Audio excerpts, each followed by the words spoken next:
안녕하십니까. 한양대학교 신소재공학부에서 25년째 근무하고 있는 안진호라고 합니다.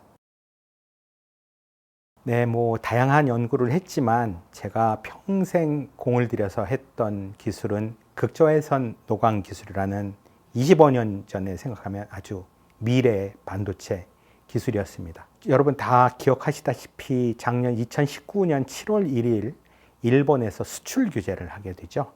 그 중에 가장 핵심 품목 중에 하나가 EUV 노광 공정용 포토레시스트가 포함이 되어 있어서 여러분들께서는 EUV 노광 공정이라는 이야기를 많이 들었을 것으로 생각이 됩니다.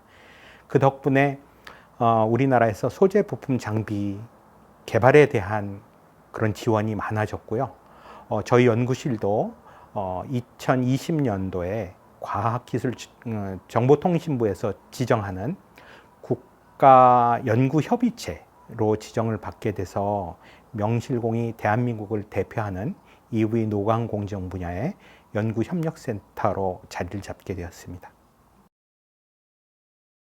노광 기술이라는 것은 회로 설계 패턴을 새겨놓은 포토마스크라고 하는 원판으로부터 실리콘 웨이퍼로 그 패턴을 축소 복사하는 그런 기술이고요. 반도체 생산에 있어서 그 중요도로 따지자면 한 60%를 차지하고 있는 반도체 미세화의 가장 핵심 기술이라 말씀드릴 수가 있겠습니다. 제가 오늘 설명드리는 극저외선 노광 기술이라는 것은 이제까지 한 번도 인류가 사용해 본 적이 없는 13.5나노미터 파장의 그 아주 짧은 파장을 이용해서 반도체를 생산하는 그런 핵심 공정 기술이고요. 그 중에 포토마스크라고 하는 아까 말씀드렸다시피 회로 설계도가 새겨져 있는 그런 원판을 그 노광 공정 중에 보호를 해야 됩니다. 노광 공정 중에 발생하는 여러 가지 오염물로부터 포토마스크를 보호를 해야 되는데 그런 포토마스크를 보호하는 쉽게 설명하자면 먼지 덮개 같은 그런 보호막을 우리가 펠리클이라고 부릅니다. EUV라고 하는 그런 파장은 그 파장의 특성상 공기를 포함한 모든 물체에서 흡수가 되기 때문에 완벽히 투명한 그런 막을 우리가 구할 수는 없습니다. 그래서 유일한 해결 방법은 물체를 아주 얇게 만들어서 6인치 정도 사이즈가 되는 마스크를 전체를 덮을 수 있는 그런 가능하면 투명도가 높은 막을 만드는 방법은 얇게 만드는 방법이죠. 그런데 문제는 한 수십 나노미터의 얇은 방막으로 6인치 정도의 넓이를 만든다고 하면 아마 우리 그 음식을 쌀 때 사용하는 랩이 있지 않습니까? 랩의 두께로 서울시를 덮을 정도의 그런 난이도가 있는 그런 기술입니다.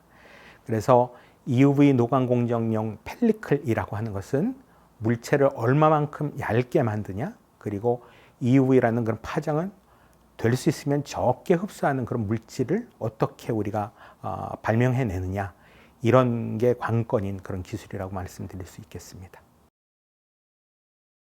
네, 노광 기술은 반도체를 작게 만드는 데 가장 중요한 핵심 기술이라고 볼 수 있습니다. 반도체를 작게 만들 수 있다는 것은 반도체 칩 하나가 발현할 수 있는 그런 성능이 여러 가지가 된다는 것이고요. 게다가 소모 전력이 낮아져서 오랫동안 쓸 수 있다는 그런 의미를 부여합니다. 반도체가 그렇게 여러 가지 성능을 내고 오랫동안 쓸 수 있다고 하면 여러분들이 다 가지고 계시는 스마트폰이 지금 가지고 있는 그런 성능보다 훨씬 더 많은 역할을 해줄 수 있다고 보고요.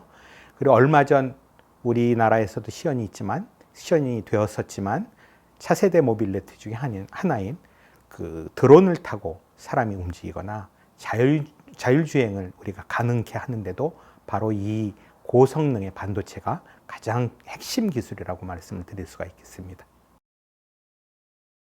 반도체 기술이 우리 문명을 발달시켜서 편하고 안전하고 이런 생활을 우리한테 가져준 것도 사실이지만 전 세계 모든 인류에게 정보 접근에 대한 평등성을 가져다 줬다는 것도 큰 의미를 부여할 수가 있겠습니다.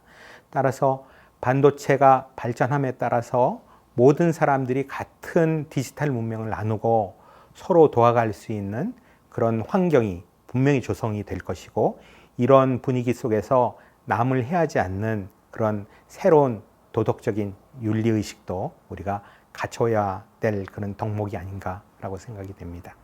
미래 반도체 우리가 책임져!